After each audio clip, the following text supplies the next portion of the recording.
किसकी कृपा से? प्रभुपाद जी की कृपा से। प्रभुपाद ने एक ऐसा घर बनाया जिसमें सारा संसार है और जहाँ जहाँ पे भगवान का कथा और कीर्तन होता है, भगवान बोलते हैं नारद जी को, मैं ना तो वैकुंठ में रहता हूँ, ना तो लक्ष्मी जी के पास रहता हूँ। कहाँ रहता हूँ? जहाँ पे ना तो योगियों के हृदय में भी नहीं रहते भगवान। कहाँ रहते हैं? जहाँ पे मेरे भक्त मेरा कथा कीर्तन करते हैं, वहाँ प्रकट हो जाता है। जैसे हनुमान जी कहाँ रहते हैं? जहाँ पे राम जी की कथा होती है। तो आप हनुमान जी को ऐसे बुलाएंगे तो नहीं आएंगे, लेकिन राम राम राम नाम लोगे और कथा करोगे तो क्या होगा? उनको आना ही पड़ेगा। तो ऐसे भगवान की कथा है, भगवान खींचे चले आते हैं सुनते सुनते सुनते सुनते। कौन मेरी कथा कर रहा है, कौन कीर्तन कर रहा है ना। अभी भगवान 4 महीने के लिए योग निद्रा में है ना, कहने को योग निद्रा में है, लेकिन वो कहाँ है? तो भगवान को देखा आपने फोटो में ऐसे सोए रहते हैं, है ना। क्या करते हैं? उनको रेस्ट ले रहे हो, जॉब करके आए हैं, बिजनेस में बहुत नुकसान हो रहा है, क्या कर रहे हैं? हाँ, जो भक्त भगवान पे ध्यान लगाते हैं, भगवान उन पे ध्यान लगा रहे हैं, है ना। भगवान हर व्यक्ति को जानते हैं। अच्छा, तो प्रभुपाद जी का सीम कृपा है कि हम लोग यहाँ पे बैठ के थोड़ी भगवत चर्चा करने का प्रयास कर रहे हैं। तो अभी क्या आ रहा है? कौन सा महोत्सव आ रहा है? सबसे बड़ा महोत्सव है कृष्ण भक्तों के, है ना, है कि नहीं? क्या है? जन्माष्टमी, है ना। तो जन्माष्टमी आ रही है, तो जन्माष्टमी में हमने सोचा, पिछली बार थोड़ा सा कथा शुरू किया था, है ना। क्या क्या किया था? पृथ्वी देवी को कहाँ तक पहुंचाया था? हाँ, वो तो फिर हम बहुत चर्चा किए थे, लेकिन हमने चर्चा ऐसा किया था, ब्रह्मा जी के पास पृथ्वी गई थी, है ना। उधर रुकी हुई अभी तक, 1 हफ्ता हो गया है। आज आगे बढ़ाएंगे थोड़ा, प्रभात प्रभु के घर पे पृथ्वी को पहुंचाया था, अब यहाँ पे थोड़ा और आगे बढ़ाएंगे। तो 5135 साल पहले क्या हुआ? पृथ्वी पे सब अधर्मी राजाओं का राज्य हो गया। उसके कारण क्या हुआ? पृथ्वी पर बोझ बढ़ गया। तो पृथ्वी ने क्या किया? एक गाय का रूप बनाया। जैसे आप देखते हैं नीचे आपकी बिल्डिंग के बाहर बहुत सारी गायें बैठी हुई हैं। तो क्यों बैठी हुई हैं? जब गाय पे अत्याचार होता है तो क्या होता है? समझ लीजिए पृथ्वी में बोझ बढ़ गया, है ना। बैल आजकल ऐसे घूम रहा है, उसका कोई काम नहीं है। देखा आपने बैल का क्या काम करोगे? चलो गाय से तो आप क्या कर लोगे? उसका गोबर गौमूत्र दूध देती है, बैल क्या करता है? कुछ नहीं। तो बैल है धर्म। अरे तो धर्म का आजकल कोई काम नहीं रहा, है ना। तो धर्म क्या है? मारा मारा फिरता है। तो क्या हुआ? पृथ्वी गई ब्रह्मा जी के पास में। ब्रह्मा जी को कहने लगी, क्या कहने लगी? कि क्या हो रहा है? अधर्मी राजाओं का राज्य चल रहा है, तो आप मुझे उससे मुक्त कराइए। बहुत सारे अधर्मी राजा हो गए, है ना। तो ब्रह्मा जी ने गाय की स्थिति देखी और देखा गाय जो है उसको खून निकला है ना। क्या निकला है? आंसू। तो उन्होंने कहा कि इसको अभी भगवान के अवतार का समय हो गया है। तो भगवान के अवतार का समय हो गया है, तो कहाँ चलते हैं? भगवान विष्णु के पास चलते हैं। तो भगवान विष्णु, आपने फोटो देखा होगा, ऐसे क्षीर सागर में शयन करते हैं। क्षीर का अर्थ जानते हैं आप क्या होता है? दूध। दूध का सागर देखा आपने? हैं? दमन में देखा। कौन सा सागर है? हैं? कौन सा सागर है? पानी है, खारा पानी। पानी होता तब भी। तो ऐसे श्रीमद् भागवतम में, अन्य पुराणों में वर्णन आता है, अन्य अनेक अनेक प्रकार के समुद्र है ना। जैसे गन्ने का जूस का भी एक समुद्र है ना। तो दूध का तो हम सुन ही रहे, क्षीर सागर, और तेल का एक सागर। ऐसे अन्य अन्य बहुत सारे, मीठे पानी का एक सागर है। ऐसे अलग अलग अलग अलग सागर है, ठीक है। तो भगवान कहाँ शयन करते हैं? क्षीर सागर में। तो क्षीर सागर कहाँ पे है? आपने ध्रुव लोक देखा है? उसको श्वेत द्वीप से कहा जाता है। ध्रुव तारा देखा है? सबने देखा है? बचपन में थे तभी तो देखा होगा, अभी तो दिखता नहीं है ना, पॉल्यूशन इतना है ना। ध्रुव तारा भी छुप गया। तो क्या है? उसको श्वेत द्वीप कहा जाता है। तो जो भगवान विष्णु हैं, इस जगत में जब रहते हैं, ये भगवान का एक अवतार होता है। मोटा मोटा बोलूं तो कृष्ण से कौन आते हैं? बलराम जाते हैं। बलराम से 4 एक्सपेंशन होते हैं। कौन कौन से? प्रद्युम्न, अनिरुद्ध, वसुदेव और संकर्षण। संकर्षण से ये पहला चतुर्व्यूह है। दूसरा चतुर्व्यूह संकर्षण से और निकलता है, उसमें भी वसुदेव, संकर्षण, प्रद्युम्न, अनिरुद्ध। फिर संकर्षण से महाविष्णु निकलते हैं, ठीक है। तो जितनी जीवात्माएं हैं जो भगवान के साथ नहीं रहना चाहते, वो महाविष्णु क्या करते हैं? उनको रचना तो करनी है ना। हम नहीं रहना चाहते हैं तो हमारे लिए अलग तो कुछ बनाना पड़ेगा, क्योंकि हमारी इच्छा नहीं है भगवान के साथ रहने की, हमारी इच्छा नहीं है। हमारे मन में ऐसा लगता है भगवान ही सारा भोग क्यों करते हैं, मुझे भी हीरो बनना है। सब यहाँ हीरो बनने आए हैं, भौतिक जगत मतलब सब हीरो बनने आए हैं। अन्य मतलब किसी न किसी प्रकार से उनको क्या करना है, प्रसिद्धि प्राप्त करनी है, हीरो बनना है, सेंटर बनना है। हर आदमी का इस भौतिक जगत में आप किसी का भी खाक पूछिए, बोलेगा मैं सबसे बड़ा बनना चाहता हूँ। ये बाय डिफॉल्ट सेटिंग है हमारे। इसलिए क्या हुआ, वहां पे तो कोई बड़ा रह नहीं सकता है, क्योंकि वहां पे क्या है, भगवान सेंटर में। तो क्या होगा, वहां पे रह नहीं सकते। तो क्यों नहीं रह सकते, क्योंकि हम नहीं रहना चाहते, इसलिए कि भगवान नहीं रखना चाहते, हम द्वेष करते हैं भगवान से। और वो द्वेष यहाँ पे फिर किसी दूसरे व्यक्ति पे नहीं करता है, ये द्वेष जो है बाय डिफॉल्ट सेटिंग हो जाती है। तो भगवान क्या करते हैं, जितनी आत्मा है उनको महाविष्णु के क्या होता है, महातत्व होता है। महातत्व का अर्थ है कि सारा जो चीजें हैं, है ना, पहले अलग मतलब एक ही होती है ना, उसको प्रधान बोलते हैं, प्रधान। तो भगवान क्या करते हैं, दृष्टिपात करते हैं महाविष्णु, तो अलग अलग हो जाती है ना, पृथ्वी, जल, आकाश, वायु, जो भी है अलग अलग, उसको महत्त्व कहा जाता है।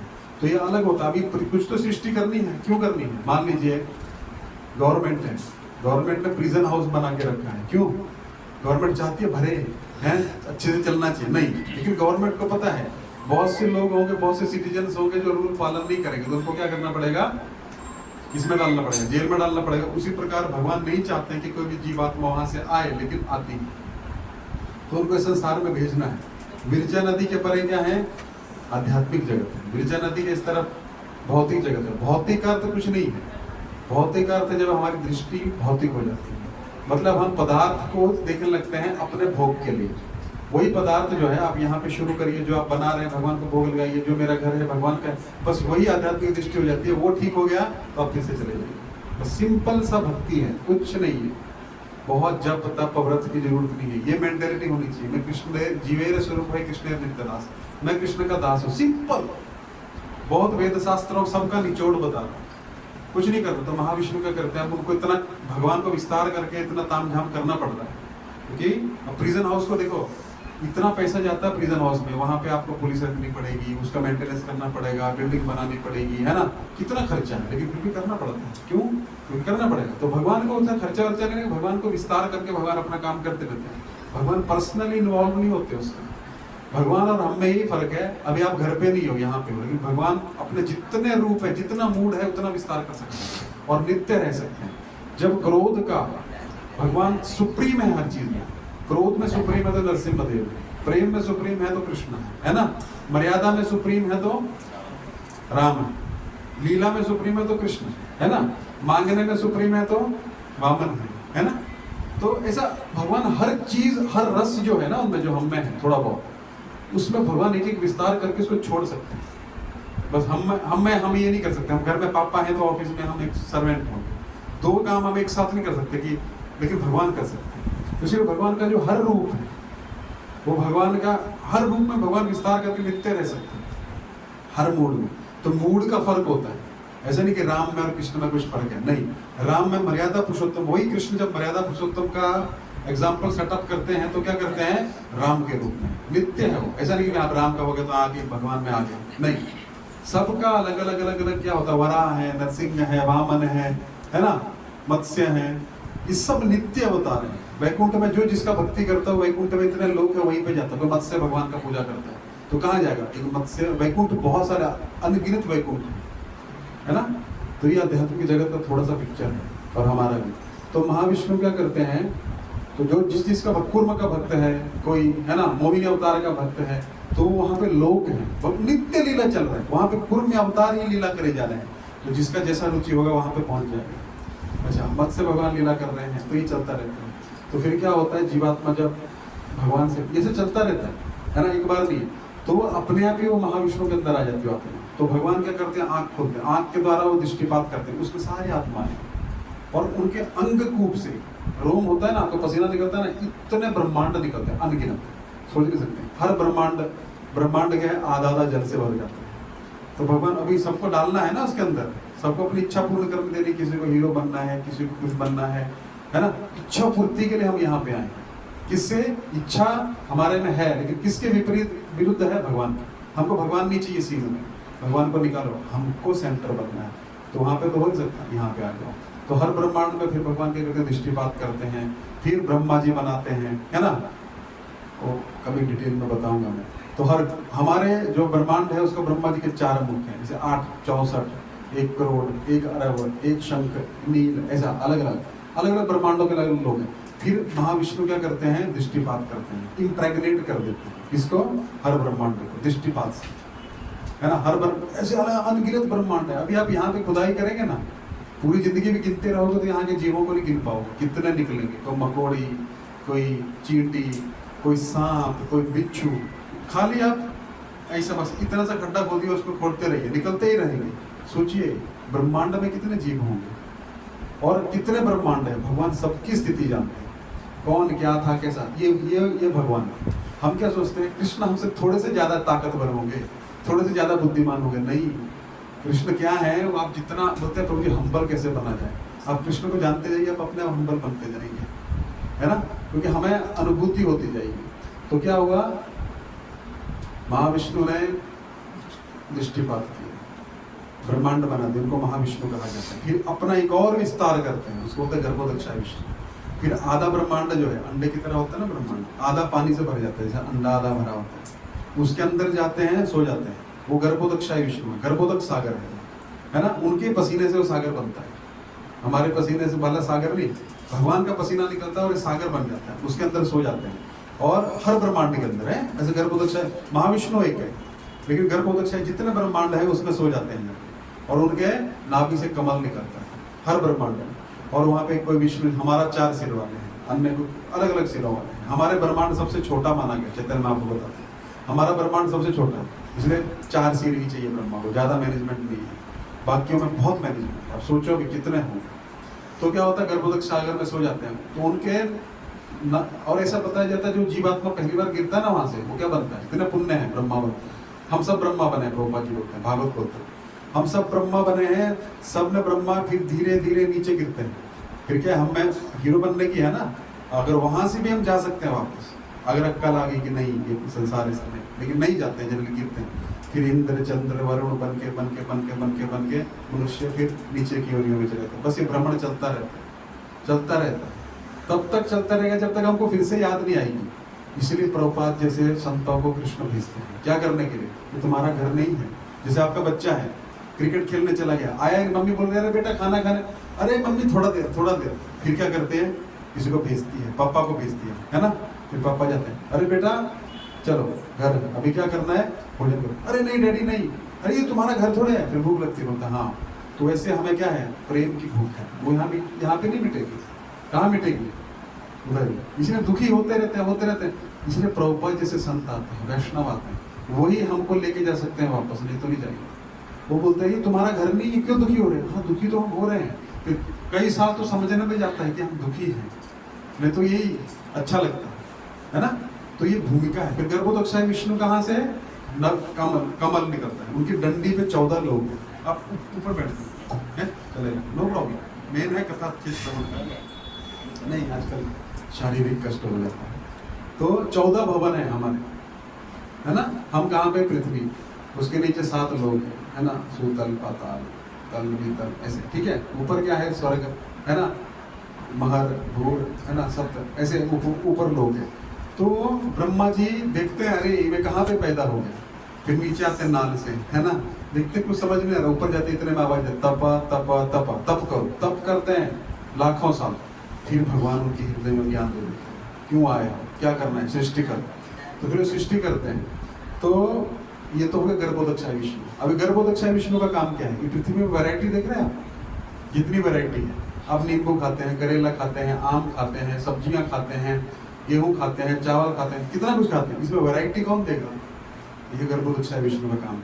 एक ही जगह पे नींबू बो, एक ही जगह करेला, अलग अलग टेस्ट कहाँ से, टेस्ट कहाँ से आ रहा है। तो स्वाद कौन है, स्वाद भगवान है। इसलिए आप जब भी खाने लगो तो सब, बैंगन का अलग स्वाद है, करेले का अलग स्वाद है, आम का अलग स्वाद है, नींबू का अलग स्वाद है ना। कौन दे रहा है स्वाद, रस कौन देता है, गर्भोदक्षाय। उनका काम यही है, बस नीचे बैठ के उसका ये काम है, ध्यान लगा। अभी ये जो क्षीरोदक्षाय विष्णु की बात हो रही है, फिर भगवान अपना तीसरा और एक विस्तार करते हैं, उसको क्षीर सागर में सो जाते हैं, है ना। आप समझ रहे हैं, कृष्ण तो पता नहीं कहाँ पे हैं, कृष्ण का कोई डायरेक्ट इन्वॉल्वमेंट नहीं है, वो अपने लीला में है ना, उनको कुछ लेना देना नहीं है। लेकिन मैंने क्या बोला, उनको सब पता है फिर भी।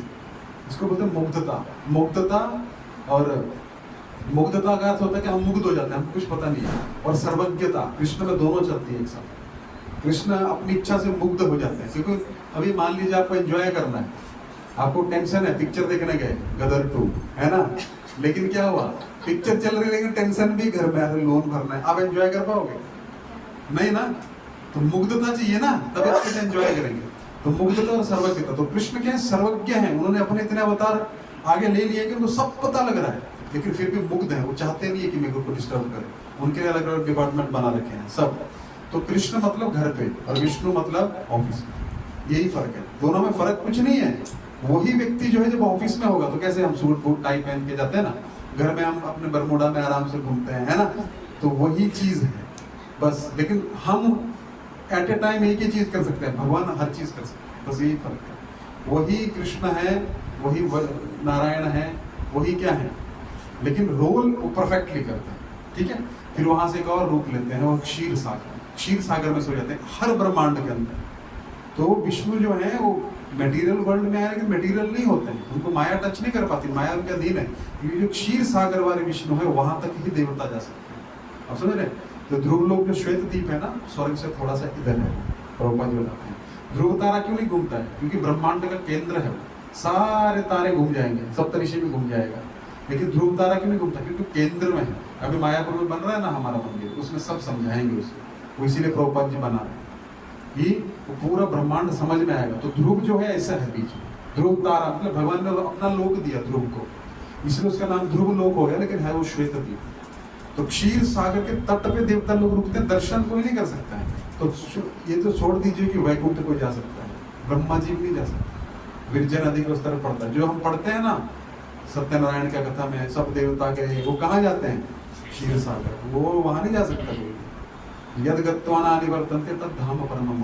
तो जो धाम है भगवान का एक एम्बेसी है, जैसे अमेरिका की एम्बेसी होती है ना, आप मुंबई जाते हो तो वहाँ पे आप इंटरव्यू देते हो, अमेरिका जाना, तो वहाँ पे किसके रूल लगते हैं, अमेरिका है ना अंदर सारा, तो वो एम्बेसी है। तो वहाँ पे भगवान का दर्शन इंद्र चंद्र वरुण नहीं कर सकते, क्षीर सागर में भी। तो क्षीर सागर में क्षीरोदक्षाय विष्णु के रूप में भगवान हर कण में प्रवेश करते हैं, हर जैसे हर कण के अंदर, अणु के अंदर। तब ये चल रहा है, कैसी शक्ति आ रही है, सीमेंट बाइंड कर रहा है, ये कर रहा है, सब भगवान की शक्ति है। बाइंडिंग हो रही है, ग्रेविटी लग रही है, ये चल रहा है, पंखा क्यों घूम रहा है, लॉस कौन बनाता है, क्षीरोदक्षाय विष्णु। जितना लॉ है, कभी लॉ में आप इधर से कूदेंगे, ऐसे नहीं कि हम 16 माला करते तो हम नीचे नहीं गिरेंगे, लॉ लगेगा। तो कैसे लगेगा, रात में दिन में, वो लॉ में क्षीरोदक्षाय विष्णु। अब समझ पा रहे क्या हो रहा है, इतना सिस्टम है ये। तो क्षीर सागर के तट पे वो लोग गए, अंदर भी नहीं, जहाँ लक्ष्मी जी पैर करती हैं, धसती हैं, वो क्षीरोदक्षाय विष्णु जाते हैं बलि महाराज के पास में, या जो भी लीला, जो भी अवतार होगा ना उनके थ्रू होगा। लेकिन कृष्ण जो है वो डायरेक्ट आते हैं, तो इस बार डायरेक्ट कृष्ण आए। जो भी अवतार होता है, वराह, मत्स्य, कूर्म, वो उनके थ्रू होके उनसे आता है ना। ये शाश्वत है। हाँ, लेकिन मटेरियल वर्ल्ड खत्म हो जाता है तो ये लोग अपना अपना सिमट जाते हैं। लेकिन कृष्ण जो है, अभी कौन सा चल रहा है, 7वां मनवंतर चल रहा है, 28वां द्वापर होके गया, उसमें डायरेक्ट ब्रजेंद्र नंदन कृष्ण जो है ना, जो कभी नहीं आते, ब्रह्मा जी के एक दिन में आते हैं, बस वो आए, उसके बाद चैतन्य महाप्रभु, उसके बाद प्रभुपाद आते हैं। तो क्या है, हमको कहाँ ले जाने के लिए, चलो वापस गौलोक, हम भूल गए। तो इतना अरेंजमेंट है। तो ये लोग जो गए, ब्रह्मा जी कहाँ गए, क्षीर सागर। तो क्षीर सागर के अंदर भगवान का दर्शन नहीं हो रहा है, तट पे रुक गए, भगवान अंदर है, गए भगवान शयन कर। तो ब्रह्मा जी स्तुति प्रारंभ की और देवताओं को बोला पुरुषुक्त गाओ, पुरुषुक्त एक प्रार्थना होती है, सुनिए आपने, सहस्त्र शीर्षा पुरुषः, नहीं सुना, सुनिएगा, कल यूट्यूब पे सर्च मारिएगा, बहुत फेमस है। जब भी देवतागण जाते हैं तो क्षीर सागर में क्षीरोदक्षाय विष्णु का वो पुरुषुक्त से, और श्री सुक्त होता है। श्री सुक्त, आपके घर में लक्ष्मी की कमी तो श्री सुक्त करिए। श्री सुक्त मतलब लक्ष्मी देवी को उपासना, तो उससे लक्ष्मी आ जाएगी। तो श्री सुक्त पुरुषुक्त मतलब भगवान विष्णु भगवान का, है ना, जिनके सहस्त्र शीर्ष हैं, सहस्त्र आंखें हैं, ऐसा सब कुछ है। बच्चों को सिखाना चाहिए। तो प्रार्थना किया लेकिन भगवान नहीं आए, है ना, प्रार्थना करके हो गया, देवता गण उधर खड़े हैं, क्या हो गया, आए नहीं।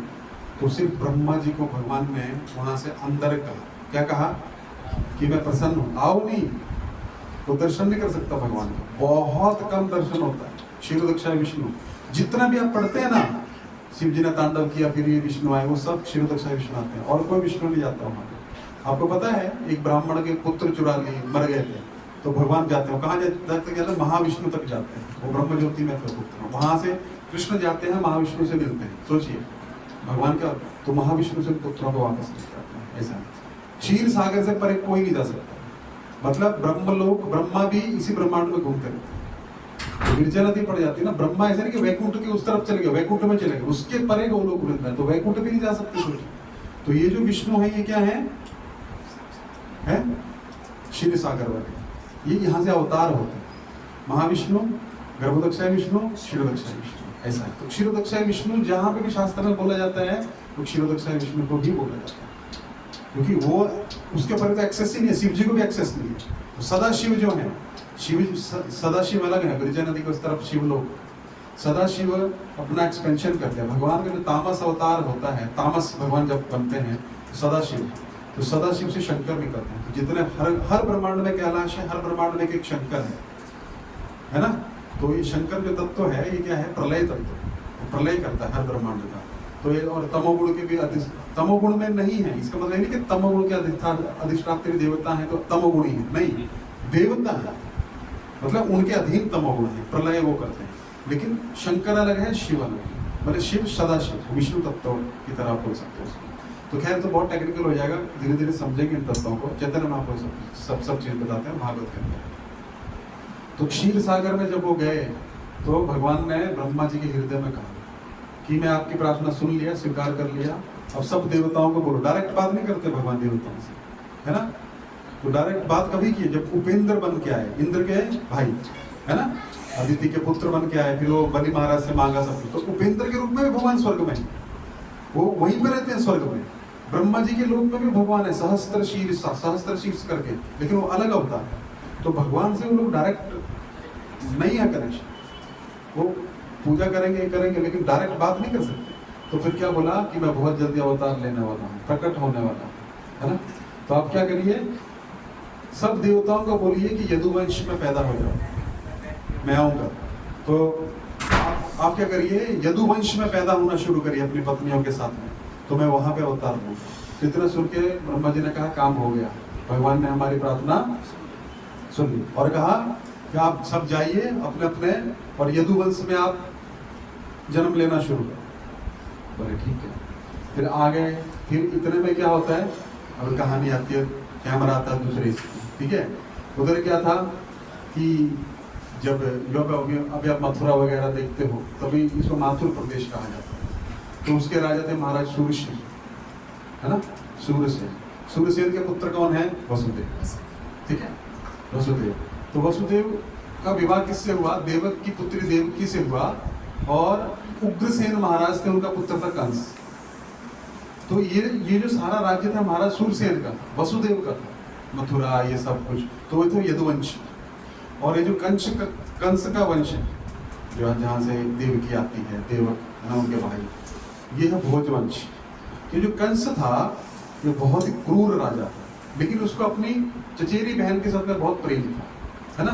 तो क्या हुआ, इन दोनों का विवाह हुआ, देवकी और वसुदेव, और इस महाराज सूर्यसेन के पुत्र थे वसुदेव।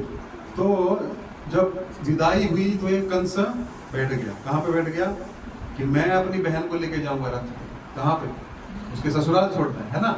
बहुत सारा दहेज दिया, बहुत सारे सोना चांदी, बहुत सारी दासियां साथ में दी, तो जा रहे थे। इतने में बहुत प्रसन्न था, घोड़ा खुद चला रहा था रथ। इतने में भविष्य आकाशवाणी हो गई। क्या आकाशवाणी हुई कि तू जिसको इतने प्रेम से छोड़ने जा रहा है, उसका 8वां पुत्र ही तेरा वध करेगा। तो इतने में सुनता है, अभी प्रेम जो था क्या हुआ, तुरंत नफरत में बदल गया, ईर्ष्या में बदल गया, घृणा में बदल गया। उसने तुरंत अपनी तलवार निकाली, पीछे मुड़ा और देवकी को बालों से पकड़ के उसको काटने लग पड़ा, इसका गला अलग कर दूंगा। ये होता दुष्ट व्यक्ति। दुष्ट व्यक्ति का देखिए क्या है, दुष्ट व्यक्ति आपके साथ बहुत अच्छा है जब तक उसको फायदा मिल रहा है ना, जब तक आप उसको कुछ नुकसान नहीं पहुंचा रहे। जैसे आप उसको नुकसान पहुंचाओगे तो क्या हो जाएगा, तुरंत तो आपको शत्रु बन जाएगा। तो अभी उसका भाई था, उसको छोड़ने जा रहा है ना, तो ऐसा वर्णन आता है कि कुछ दिन रहूंगा वहां पे, हमारी बहन को थोड़ा अकेला लगेगा तो उसको थोड़ा हम सांत्वना देके सेट करके आएंगे, है ना।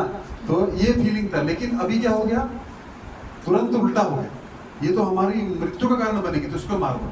इतने में वसुदेव समझ जाते हैं। तो वसुदेव बहुत बुद्धिमान है, धैर्य है उनका। वो बोलते हैं कि कंस, तुम तो ज्ञानी हो, तुमको पता है कि जिस प्राणी का जन्म हुआ है उस प्राणी की मृत्यु तो उसी दिन लिख दी है ना, तो तुम मृत्यु से इतना क्यों भयभीत होते हो? मान लो अभी तुम्हारी उम्र 25 साल है, तो तुम 25 साल मर चुके। मान लो 50 साल उम्र है तो क्या होगा, 25 साल खत्म होगा, मर गए ना तुम 25 साल। तो मरना तो क्या है, मृत्यु तो अवश्यम भावी, ये होके ही रही है ना। मृत्यु से कोई नहीं बच सकता। जिस दिन हम पैदा हुए है ना, उस दिन हमारी मृत्यु लिख दी गई, सांसें गिन के दी गई है ना। भर की हमारा काम हुआ कि नहीं हुआ वो अलग बात है। कभी जब बुलावा आएगा तो कोई बोलेगा नहीं, अरे यार हमारा तो पुत्र के विवाह करने के लिए हमारा लोन बाकी है, हमारा ये कोई नहीं है ना, तब जाना पड़ेगा। तो ऐसे हमारे बहुत सारे जन्म हो चुके हैं, बहुत लोन चुका के आए हैं हम लोग, बहुत घर खरीद के आए हैं, बहुत बच्चों को देखभाल करके आए हैं, बहुत शादियां करके आए हैं। लेकिन क्या हुआ, समस्या भी बनी हुई है। क्यों? क्योंकि हमारा घर थोड़ा है ये, हमारा घर कहाँ है, कहाँ जाना है? सबको जाना है कि चला में ही रहना है? चला में भी नहीं रह सकते, कितने दिन रहेंगे? 20 चला, हाँ सब चला। मराठी में क्या बोलते हैं, चला चला, वैकुंठ चला है, लिखतो तो वैकुंठ चला। तो ऐसा समझाने लगा, अरे मृत्यु का अर्थ क्या है, एक जैसा ड्रेस आज पहना है, लाल कुर्ता पहना है, कल सफेद पहन लूंगा तो आदमी तो वही रहूंगा। आत्मा मरती नहीं है, आत्मा शरीर बदलती है, कुर्ता बदलती है, शरीर कपड़ा बदलती है, उसी प्रकार मृत्यु तो होनी है। तो तुम क्यों टेंशन ले रहे हो? वो समझा नहीं, उसको असुर था ना वो। वहां पे लिखा गया है कि उसकी संगति जो थी गलत लोगों के साथ है ना, खाने पीने वाले है ना। वो क्या बोलते हैं, क्या तू भगवत गीता की क्लास में जा रहा है, इधर एंजॉय करो। किसने स्वर्ग नरक देखा है ना, है ना, किसने देखा है, क्या होता है, अरे एंजॉय करो। तो वो ऐसे लोगों के बीच में उठता बैठता, तो उसकी बुद्धि में बात गई नहीं। बोलता है, उसे तब भी बोलता मार दूंगा, मेरी मृत्यु कारण बनेगी ना। फिर वसुदेव थोड़ा बुद्धि लगाते हैं, बोलते देखो ये तो मानने वाला है, पुत्र होगा तब के तब देखी जाएगी, पहले देवकी के प्राण की तो रक्षा करूं, है ना, ये मार देगा नहीं तो बोलते हैं कि अरे आपका यश इतना है, लोग क्या बोलेंगे, अपनी बहन को मार डालो, है ना। तो ऐसे उसको समझाते हैं। तो फिर बाद में बोलते हैं कि ठीक है आप देवकी को छोड़ दो, इसका एक एक पुत्र मैं देता चलूंगा। तो वसुदेव सोचते हैं आज देवकी जिंदा रहेगी तब तो 8वां पुत्र पैदा होगा, इसका मतलब है भविष्यवाणी हुई तो देवकी जिंदा रहेगी तभी तो होगा पुत्र पैदा। लेकिन अभी वसुदेव ऐसा नहीं सोचे, अभी 8वां तो होगा ही होगा ना, मैं अपना काम नहीं करता हूँ, लेकिन मैं पति हूँ, मेरा धर्म है ना। हम क्या सोचते हैं, हम खर्चा नहीं चलाएंगे तो भगवान चलाएंगे, ऐसा नहीं, हमको भी हाथ पैर मारना पड़ेगा, है ना, है ना। ये देखिए बहुत बारीक है, ये बाल की तरह है, हेयर लाइन डिफरेंस है दोनों में, आलस और वैराग्य में। सही बोल रहा हूँ। वैराग्य का अर्थ ये नहीं है कि हम अपनी जिम्मेदारियां छोड़ दें। तो वहां पे वसुदेव ऐसे नहीं सोच रहे, खैर भविष्यवाणी तो हो ही गई है, 8वां पुत्र पैदा हो मतलब पैदा होगा तो देवकी जिंदा ही रहेगी, नहीं, वो अपना पूरा प्रयास कर रहे हैं कि मेरा धर्म क्या है, अपनी पत्नी की रक्षा करना। तो हमको क्या करना चाहिए, ऐसा नहीं सोचना चाहिए अभी हम भक्त बन गए तो हम अपने पति को खाना नहीं देंगे अभी, है ना। तो कृष्ण जीवेर स्वरूप हो, कृष्ण नित्यदास है ना, मैं भी दीक्षित हूँ, तुम भी दीक्षित हो, कृष्ण की सेवा नहीं, अपना धर्म निभाते हुए सब कार्य करना है। हमारे पाँव जो है जमीन पे रहने चाहिए, हवा में हो गए तो क्या होगा, ना तो हम उधर के ना इधर के बीच में लटक जाएंगे, है ना। तो ये बहुत भक्ति जो है बहुत अधीन में रह के करने की चीज़ है ना। जैसे अभी रॉकेट छोड़ा है चंद्रयान, है ना, तो उसको मॉनिटर करना पड़ रहा है ना, कैसा कैसा क्या है, कौन सी स्टेज पे क्या होगा प्लानिंग। उसी प्रकार भक्ति में भी आप रॉकेट की तरह छूटे, लेकिन क्या होगा बीच में रॉकेट की तरह जूम करके फिर से नीचे आएंगे। तो बहुत भक्ति मतलब अधीन करनी चाहिए। अधीन का मतलब ये नहीं है, देखिए दासता का मतलब उसने अरे जैसा हमारा बॉस हमसे काम लेता है, भगवान भी ऐसे नहीं, ये दासता नहीं है। दासता और स्लेवरी, क्या बोलते हैं स्लेवरी को, गुलामी, अंतर है। अब भगवान ने हमको बनाया उस काम के लिए, वो हमारा स्वरूप है। मान लीजिए प्रभात प्रो की कंपनी में एक मशीन है, उसमें नट है, वो नट इतना महत्वपूर्ण, इससे करोड़ों की मशीन चल रही है, लेकिन नट बोले अरे मेरे को कोई ऐसा पूछता नहीं है और रोड पे गिर जाए चला में, तो क्या करेंगे? कोई इसको इधर लात मारेगा, कोई इधर लात, उसको कोई वैल्यू नहीं है। उसकी वैल्यू कब है? जब जब जब वो मशीन से जुड़ा है। उसी प्रकार हम भगवान से जब जुड़ जाते हैं तो हमारा वैल्यू है, नहीं है तो अभी हम भक्त हैं तो आते हैं लोग हमारे पाँव पड़ते हैं, है ना, प्रणाम करते हैं, दक्षिणा भी डालते हैं, सब करते हैं ना, लेकिन हम भक्त नहीं रहे तो कोई थूकने भी नहीं आएगा हम पे, है ना? सही बात है ना? प्रभुपाद जी नहीं हो भगवान का, तो भगवान के लिए वो कर रहा है, हमारे लिए थोड़ी कर रहा है। तो उसी प्रकार हमारा वैल्यू देखिए कैसा है, भगवान से जुड़े हुए हैं तो हमारी वैल्यू है, अगर भगवान से नहीं जुड़ेंगे तो क्या होगा? जैसे पुनरपि जननम पुनरपि मरणम पुनरपि जननी जठरेशम, ये होता रहेगा, कोई वैल्यू नहीं। ठीक है, कहाँ थे? कंस, है ना? कंस बोला तो वसुदेव बोलते हैं ठीक है, एक एक पुत्र होगा ना मैं देता जाऊंगा सबको। अच्छा, बोर तो नहीं हो गए? थोड़ा 10 मिनट करेंगे, आप लोग लेट आते हैं इसलिए, कहाँ तक पहुंचाना है, फिर अगले बार जन्म कराएंगे। ठीक है, तो क्या हो गया? हाँ, कंस को क्या हुआ? एक एक पुत्र हाँ, एक एक पुत्र देते चलेंगे, लेकिन कंस को भी वसुदेव की वाणी पे पूर्ण विश्वास था। ऐसे होती थी वाणी, है ना? अब बोलते हैं प्रभु जी 500 रुपये दे देंगे, दूसरे दिन अरे प्रभु अभी थोड़ा तंगी चल रहा है, अगले महीने देंगे, है ना? ऐसा नहीं, वो पुत्र दिया, उसको पूर्ण विश्वास ये आएगा देने, पर ठीक है, इतना विश्वास था उसको वसुदेव की वाणी को। हाँ, मृत्यु का भय फिर भी ये देगा, तो छोड़ दिया। 1 साल बाद वसुदेव पुत्र को लेके आया और दिया, तो इतना खुश हो गया कंस, कंस का भी दिल पिघल गया। देखो कितना कर्तव्यनिष्ठ व्यक्ति है, कितनी इसकी वाणी में सत्यता है। आ गया लेके, बोला अरे कोई बात नहीं, उसका भी दिल पिघल गया। तो कोई बात नहीं, 8वें से खतरा है ना, तुम पालो, कोई दिक्कत नहीं है ना, 8वां आएगा तब की तब देखेंगे। तो कंस वसुदेव वापस जा रहे थे, लेकिन समझ रहे थे दुष्ट है ना, ये खुश तो हुए, लेकिन ये पता नहीं इसका दिमाग कब घूम जाएगा। ऐसा दुष्ट व्यक्ति में कैसा है, अब बोल देगा आपको हाँ ऐसा कर देंगे, लेकिन दूसरे दिन पलटी मार जाएगी। नहीं, सीरियसली, उसका इंद्रिय नियंत्रण में नहीं है। इंद्रिय नियंत्रण में होगी तो आप विश्वास नहीं कर सकते उसको, होता है ना, कलयुग में किसी को किसी पे विश्वास नहीं है ना। क्यों? क्योंकि मन भटकाने वाले बहुत है। एक बोलता प्रभु जी 1 लाख आपके मंदिर को दे दूंगा, ठीक है, दूसरे दिन अरे प्रभु जी नहीं, आपकी संस्था तो विदेशी है, इधर सारा पैसा विदेश में जाता है, ये है वो। अरे क्या हो गया प्रभु जी? अरे ऐसा नहीं प्रभु जी, ऐसा है, हमने यूट्यूब देख लिया, हमने देख लिया, हमको 10 बहकाने वाले नहीं। तो ऐसे ही ये जानता था, कौन? वसुदेव जानते थे कि ये दुष्ट बुद्धि का व्यक्ति है, किसी की बातों में आ जाएगा। तो क्या हो गया, चले तो गए, लेकिन उनको पूर्ण विश्वास था ये करेगा कुछ। इतने में नारद जी आ गए हैं, तो नारद जी आए और क्या किया, उनके हाथ में कमल पुष्प था, तो उसको ऐसे ऐसे ऐसे घुमा रहे थे। कंस के पास आए, कंस को बोलते हैं इसमें पहला पत्ता कौन सा है? उसको बोलता है इसमें पहला पत्ता जहां से आप गिनेंगे वहीं से। तो बोले तुमने उसके पहले पुत्र को कैसे छोड़ दिया? बोले क्यों? अरे ये विष्णु है, बहुत मायावी है, ये उल्टा भी कर सकता है, समझ रहे हो, 8 पैदा करेगा, पहला मार देगा तुमको। बोले अरे हाँ, ऐसा दिमाग तो हमने लगाया। तो नारद जी ऐसा क्यों किए? नारद जी चाहते थे इसका पाप बढ़े और तुरंत भगवान प्रकट। इसका मैं बाद में बताता हूँ इसका स्टोरी क्या था। गलत कर रहे थे, लेकिन उनको ऐसा था कि पाप बढ़े इसका। हाँ, इसका एक और कनेक्शन है, आगे बाद में बताता हूँ ये क्यों होना था। इतना पेचीदा चीज है, ये क्यों हो रहा है हमारे साथ, हम नहीं समझ सकते, भगवान समझते। तो क्या हुआ, तो वो बोला हाँ यार ये तो सही बात बोल रहा है नारद जी, तो हमारे नारद जी को कोई समझ सकता है। तो बोले कि लाओ उसके पुत्र को। फिर आप जानते हो, उठाता था, पत्थर पे पटक देते, मार दिया। ऐसे करते करते करते कितने हो गए? 6 हुए। साथ में बलराम जी थे, वो ट्रांसफर हो गया। बलराम जयंती भी आ रही है ना, कभी है 28 को, 31 28 को रक्षाबंधन कभी 31 को है। क्या डे है उस दिन? थर्सडे है। अच्छा, वेरी गुड, थर्सडे। तो क्या हो गया, बलराम जी की कृपा है आप लोगों पे, थर्सडे है तो 6 पैदा हुआ, 6 के 6 को उसने मार दिया। इतने में क्या हुआ, वो ऐसे मारता गया। उसने 6 क्यों मारे? क्योंकि ये जो कंस था ना, तो पिछले जन्म में हिरण्यकशिपु का पुत्र था, इसका नाम था कालनेमी। क्या नाम था?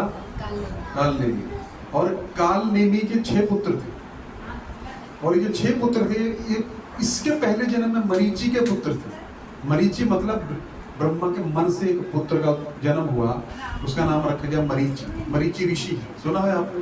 मिर्ची नहीं, मरीचि, ठीक है, हाँ मरीचि। तो मरीचि के 6 पुत्र थे। तो एक बार क्या, ये ब्राह्मण थे, बहुत अच्छे थे। एक दिन क्या हुआ, उन्होंने ब्रह्मा जी को जाते देखा, अपने दादाजी को। कहाँ जा रहे हैं? सरस्वती के पीछे भागे। ब्रह्मा भी मोहित हो गए थे ना, काम के वशीभूत होकर सरस्वती के पीछे भागने लगे। तो ये ना हंसने लग पड़े, अरे देखो ब्रह्मा जी जा रहे हैं, मजाक उड़ाए। बस वो मजाक के कारण क्या, उनका अपराध बन गया। कोई भी अगर बड़ी पर्सनैलिटी है, बड़ी मतलब महान पुरुष है, और महान पुरुष को अगर निंदनीय कार्य भी कर रहा है, लेकिन हमको अपनी बुद्धि से सोचना नहीं चाहिए क्यों कर रहा है, है ना। और ये निंदा, उसमें दोष बुद्धि देखिए ब्रह्मा जी का पद महान है, उनके दादा भी हैं और ब्रह्मा जी का पद बहुत महान है। तो क्या हुआ, इन्होंने दोष देखा, ये 6 के 6 पुत्रों में, मरीचि के 6 पुत्र। तो ये 6 पुत्रों ने दोष देखा तो क्या हो गया, गिर गए अपने पद से। और कहाँ पे जन्म लिया, कालनेमी के घर में। तो कालनेमी हिरण्यकशिपु का पुत्र है, प्रहलाद है ना, ये कालनेमी भी। तो उसके 6 पुत्र थे। इन 6 पुत्रों ने क्या किया, ब्रह्मा जी का बहुत घोर तपस्या की और ब्रह्मा जी को प्रकट कर लिया। ये बात हिरण्यकशिपु को पता लगी। हिरण्यकशिपु बोलता, तुमने मुझे बताया नहीं, और ब्रह्मा जी को प्रकट कर लिया। जाओ, मैं तुमको श्राप देता हूँ कि तुम अगले जन्म में अपने पिता के द्वारा ही मारे जाओगे, है ना। किसके द्वारा मारे जाओगे, अपने पिता के द्वारा। तो कालनेमी को भगवान विष्णु ने मारा था पिछले जन्म में, ठीक है। और ये कालनेमी के घर में, मतलब अभी वो देवकी के घर में पैदा हुआ, ये 6 के 6 पुत्र। तो ये कालनेमी जो था, ये कंस था, तो इसलिए उसके पिता ने श्राप दिया था ना, इसलिए 6 को मारा। समझ गए। तो ये मरने थे, इसलिए नारद जी ये चीज जानते थे, इसलिए नारद जी को पता था इसके द्वारा मारे जाए, वो होनी थी, तो मारे गए। रिपीट अभी इसमें देखिएगा, क्या आपको समझ में नहीं आया। तो वो था जो राम अवतार में पैदा हुआ था। जो राम अवतार में पैदा हुआ था। मरीचि ब्रह्मा जी का पुत्र, मन से उत्पन्न हुआ था। वो मामा मारीच जो रामायण में वो मारीच था। मारीच और उसको अलग है, वो असुर था, ये ऋषि है। मारीच है वो, ये मरीचि है, है ना। मरीचि ऋषि, है ना। हाँ, सब 7 भाई थे, ठीक है। ये मरीचि है, वो मारीच था, वो हिरण जो बना था। हाँ, क्लियर हो गया। तो अभी समझ में आया आपको। ये मरीचि के 6 पुत्र थे, है ना। और वो ब्रह्मा जी पे हंसे तो क्या बन गए, कालनेमी के पुत्र बन गए। फिर उन्होंने किसकी तपस्या की, ब्रह्मा जी की। ब्रह्मा जी को प्रकट किया और हिरण्यकशिपु को गुस्सा आ गया, हमको बताया नहीं, जाओ अगले जन्म में तुम कालनेमी के द्वारा ही मारा जाओगे। तो कालनेमी को भगवान विष्णु ने मारा था, ये नारद जी ने बताया जाके। तो उसको और गुस्सा आया, अच्छा ये विष्णु हमारा पिछले जन्म में वध कर चुका है, अब इस जन्म में देखता हूँ कैसे करता है, अब इस जन्म में हम उसका वध करेंगे। इसलिए उनको उकसा दिया। तो ये 6 के 6 को कालनेमी ने खुद मारा अपने हाथ, मतलब कंस ने मारा। तो ये 6 पुत्र कौन है, काम, क्रोध, लोभ, मोह, मद, मत्सर, है ना। तो ये जब तक हमारे हृदय में रहेंगे तब तक क्या होगा, जब तक ये मरेंगे नहीं तब तक। कौन आया उसके बाद, 7वां कौन था, बलराम जी। तब तक गुरु नहीं आएंगे जीवन में, गुरु की कृपा प्राप्त नहीं होगी। और गुरु आएंगे, पूरा सेटिंग करेंगे हमारे हृदय में, फिर कृष्ण आएंगे। आप समझ रहे हैं, ऐसा कनेक्शन है। तो ये कभी बलराम जयंती के दिन, आपके गुरुवार के दिन प्रोग्राम करेंगे, वहां पर चर्चा करेंगे विशेष बलराम जयंती, ठीक है। तो इतना समझ गए आप। तो कालनेमी कौन है, कंस है, इसलिए 6 मारे गए। ऐसा देखिए कैसा संसार है। पिछले जन्म में पुत्र थे, इस जन्म में वो शत्रु हो गए, वही उनको पकड़ पकड़ के मार रहा है। बस यही संसार है। पिछले जन्म में जो हमारा प्यारा था, जिससे हमारा कर्जा है, उस जन्म में शत्रु है। पिछले जन्म हमारा पुत्र था, लेकिन इस जन्म में पार्टनर बन के आ गया, और हमको पता नहीं। बस यही संसार, यही माया है, मतलब यही चलता रहता है चक्कर संसार का। कैसा, समझ गए कि नहीं। तो हमको क्या करना चाहिए, भगवान अपने लीला के द्वारा दिखा रहे हैं। देखिए कितना सारा लीला है ना। तो जो पुत्र था उसको ही वो नवजात शिशु को पकड़ के पटक के मार रहा है। अब सोचो, यही संसार, ठीक है। तो अभी इसके बाद की कथा अगली बार सुनाएंगे। तो उनका उद्धार कितना हुआ? उद्धार हुआ ना। अच्छा, ये बात एक छोटी सी चीज है।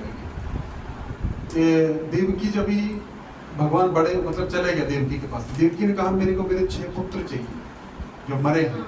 तो कृष्ण और बलराम गए पाताल लोक में, वो बलि महाराज के उधर थे पाताल लोक में 6 के 6। तो ये चीज बलि महाराज को कृष्ण ने बताया आपको। ये हरिवंश नामक एक ग्रंथ है, हरिवंश के अंदर ये पूरा वर्णन आता है, भागवत में नहीं है लेकिन हरिवंश नामक ग्रंथ है, उसमें वर्णन आता है कि कृष्ण वहां पे गए। बहुत सारी लीलाएं हैं जो भागवत में फटाफट फटाफट बोली गई है, लेकिन हरिवंश नामक ग्रंथ में सब कुछ बताया गया, कौन कौन था, है ना, देवकी कौन थी, वसुदेव कौन थे, नंद महाराज कौन थे, ये कौन था, सब बताया गया। इनका कनेक्शन है सबका, ये क्यों मारे गए, ये क्यों मारा गया, ये क्यों, वो हरिवंश नाम के ग्रंथ है।